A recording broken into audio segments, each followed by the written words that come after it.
Yo tout le monde, j'espère que vous allez bien. Moi c'est Baptiste, j'ai 11 ans et pour ceux qui me reconnaissent, j'étais déjà là la saison passée. Moi c'est Roméo, j'ai aussi 11 ans, je suis un des meilleurs amis de Baptiste et je vais vous suivre cette saison qui va durer jusqu'à décembre. C'est la saison 2 des actus du défenseur des droits de l'enfant. On est super content de pouvoir la continuer avec vous. J'espère que vous l'apprécierez.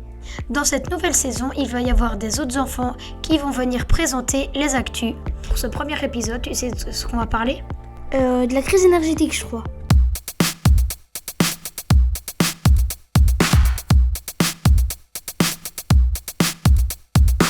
L'actu du défenseur des enfants sur YouTube. Aujourd'hui, on voulait vous présenter ce thème pendant notre vidéo, car c'est un sujet d'actualité par rapport à l'ENOC, le réseau des défenseurs des droits de l'enfant. C'est un réseau européen, donc dans à peu près chaque pays, qui va proposer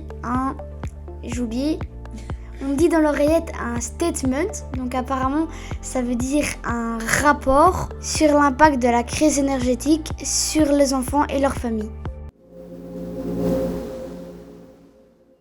Que l'électricité devient de plus en plus chère et qu'on essaie de faire des économies pour pas trop allumer les radiateurs ou des choses comme ça. Pour moi, la crise énergétique, c'est une inflation, une augmentation des prix de choses en tout genre, comme l'électricité, que Roméo a cité, le gaz, le pétrole, l'essence et des choses diverses. Moi, hier, j'étais dans le bureau de la directrice pour Petit Pépin et il parlait de devoir faire attention à plus mettre trop le chauffage dans les classes et de faire gaffe pendant les réunions, de moins utiliser la lumière possible après l'école. Alors moi qui n'ai pas été au bureau de la directrice, j'ai pas entendu ça, mais dans la classe, non, on n'a pas vraiment parlé de ça. Ils pourraient en faire des efforts énergétiques, mais je pense qu'ils en font déjà. Ils essayent de faire de plus en plus attention et je trouve que c'est très bien comme ça. La Russie, elle est notre principal fournisseur de gaz et de pétrole, mais comme elle est à l'origine de cette guerre, on a voulu s'en couper. Oui, avant, on avait l'électricité, le gaz qui venait de Russie. Là, on essaye de trouver des autres pays qui peuvent vendre ça par grosse quantité. Mais c'est de plus en plus compliqué parce que tous les pays se ruent aussi sur ces pays-là. Et donc, on n'a pas beaucoup de gaz et pas beaucoup d'électricité par rapport à ce qu'on avait il y a 2-3 ans avant la guerre.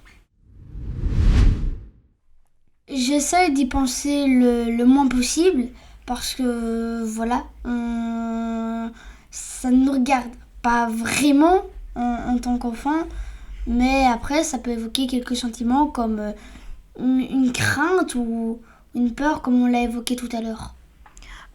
Oui, moi je parle vraiment pas souvent à la maison, mais quand je vois comme mes parents voient la crise, je me dis que ça fait un peu peur, mais je me dis que on va réussir à passer cette inflation et que ça va redevenir normal après la guerre. C'est à la maison, peut-être qu'on aura un peu plus froid parce que, par exemple, moi le matin je me lave et alors je vais allumer le chauffage parce qu'en sortant de la douche, je fais un peu frisquer.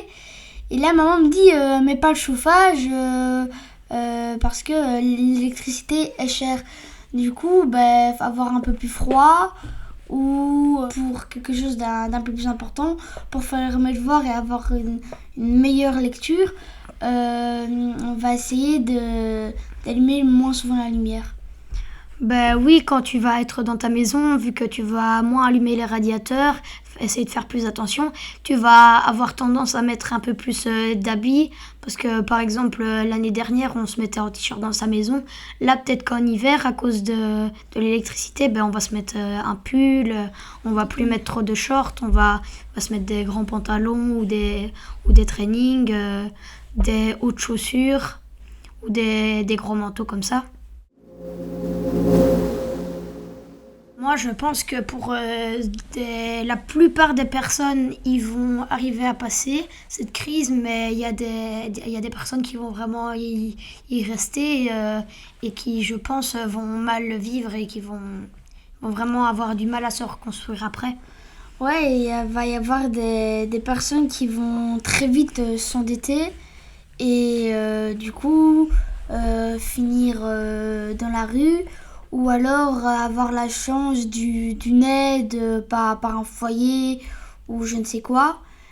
Mais on peut après lutter contre ça avec des soupes populaires ou je ne sais quoi, mais ça va faire mal. Et bien voilà, c'est la fin de notre premier épisode sur la saison. N'oubliez pas, on vous accompagnera jusque décembre. Du coup, si vous voulez rater aucune de nos vidéos, n'oubliez pas de vous abonner, d'activer la cloche des notifs pour ne rater vraiment aucune vidéo. Et n'oublie pas de lâcher ton plus gros pouce bleu et de partager la vidéo.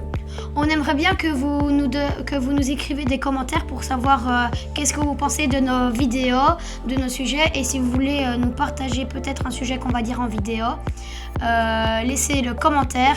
Et merci à toutes pour la prochaine vidéo. Ciao!